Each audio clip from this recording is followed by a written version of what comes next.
Bonjour à tous, je suis Kylian Marlier, votre trader formateur. Bienvenue dans cette nouvelle vidéo dans laquelle on va essayer d'élaborer un profil d'investisseur pour ensuite construire une stratégie de trading. Si vous suivez mes vidéos depuis quelques temps ou mes articles ou même mes formations offertes, vous avez probablement remarqué que je parle souvent du profil d'investisseur, de construire une stratégie en fonction de son profil d'investisseur.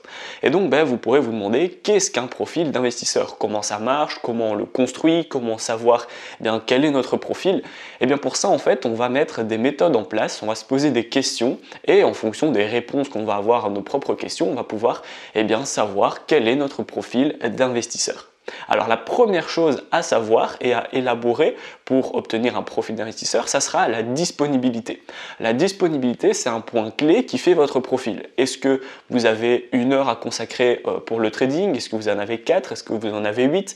Alors bien évidemment, c'est un exemple, vous n'allez pas rester 8 heures par jour devant votre écran, c'est assez stupide. Une fois que vous avez mis vos take profit et vos stop loss, votre position se coupera automatiquement, donc ça ne sert plus à rien de rester des heures et des heures devant son écran.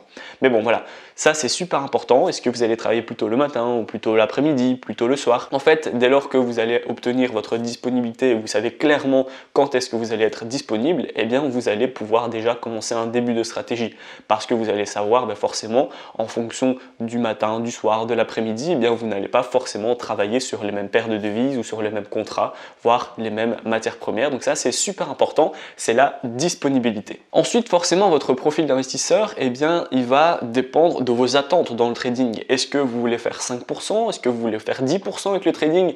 Est-ce que vous voulez en faire 15%? Est-ce que vous avez des objectifs uniquement de complément de revenus? Ou alors vous voulez réellement en faire un salaire et être libre financièrement? Ça va beaucoup jouer parce que forcément votre impact, votre assiduité ne va pas être forcément la même de quelqu'un qui veut faire un simple complément de revenus plutôt que quelqu'un qui veut avoir un réel salaire dans le trading. Donc ça c'est super important, c'est voilà, qu'est-ce que vous voulez clairement obtenir avec le trading. Et ensuite forcément le profil d'investisseur va changer et va s'adapter en fonction de vos moyens financiers. Est-ce que vous allez avoir 500 € de capital ou plutôt 5000 ou plutôt 50 000?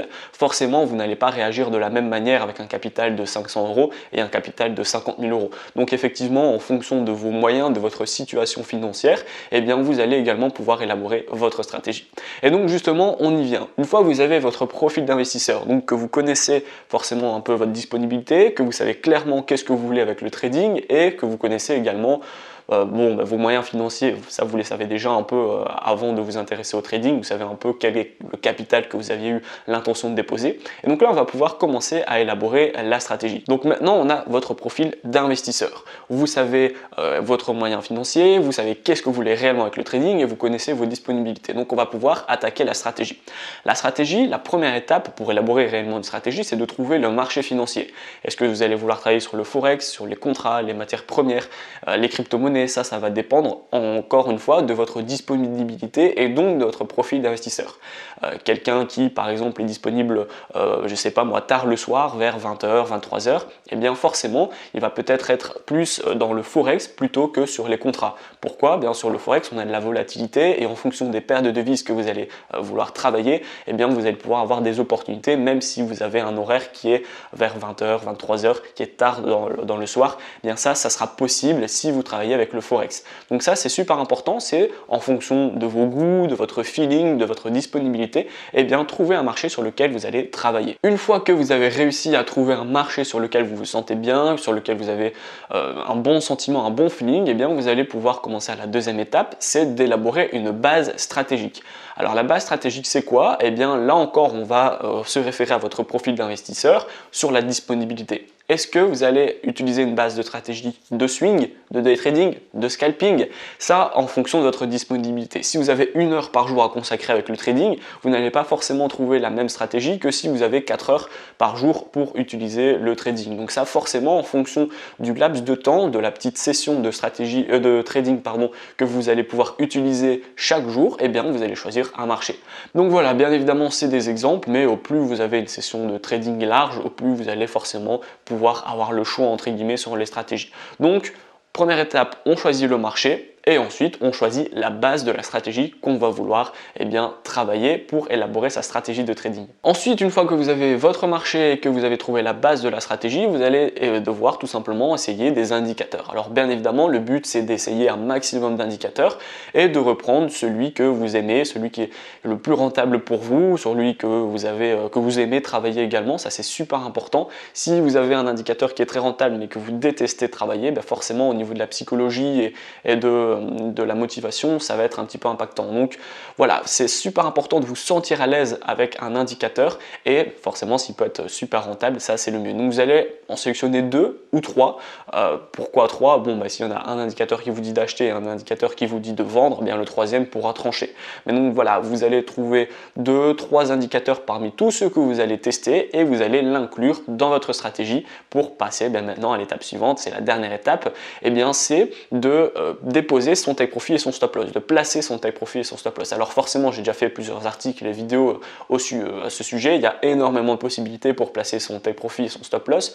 Est-ce que vous voulez le placer en fonction des pourcentages, en fonction des pips, en fonction des supports et résistances ou en fonction des indicateurs? Ça forcément, ça va se jouer en fonction de votre profil d'investisseur dans la partie attente. Si vous êtes quelqu'un qui a un profil assez safe entre guillemets, vous allez risquer beaucoup moins que quelqu'un qui est assez joueur entre guillemets, même si le trading n'est pas un jeu bien évidemment, mais vous m'avez compris.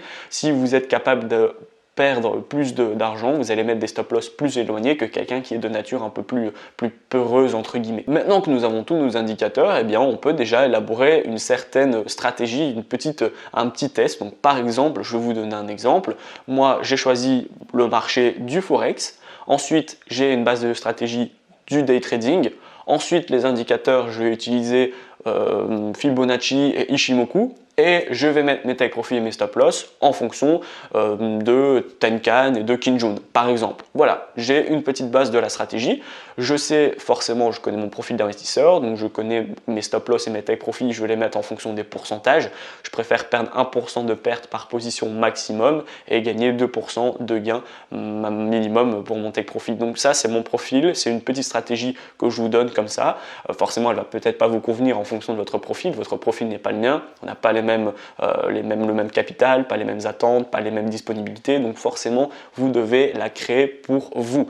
Une fois que vous avez créé ce petit test, vous allez en cours de démonstration, vous le testez. En fonction des résultats, vous changez peut-être le marché ou alors vous allez changer un indicateur ou vous changez la façon dont vous mettez vos take profit et vos stop loss. Et une fois que vous arrivez réellement à dégager quelque chose avec cette stratégie, vous passez en réel pour voir comment la stratégie et comment vous portez en réel. Peut-être que vous allez être un peu plus stressé, vous allez avoir un peu plus d'adrénaline, donc forcément il faut faire tous ces tests en compte réel. Une dernière chose avant de clôturer cette vidéo, si vous êtes vraiment au point zéro, que vous n'avez pas le marché, que vous connaissez rien dans les indicateurs et encore moins dans les stratégies, pas de panique, dans la description vous allez retrouver 5 vidéos de formation totalement gratuites. Il y a une vidéo qui va vous expliquer quelques indicateurs, une vidéo sur les stratégies, une vidéo sur comment placer ses take profit, ses stop loss. Donc voilà, chaque vidéo sera adaptée pour créer votre stratégie de trading en fonction de votre profil d'investisseur pour qu'elle soit adaptée à 100% à vous et à vous seul. Cette vidéo est terminée, j'espère qu'elle vous a plu. Si c'est le cas, n'hésitez pas à la liker, à la partager et je vous dis à bientôt.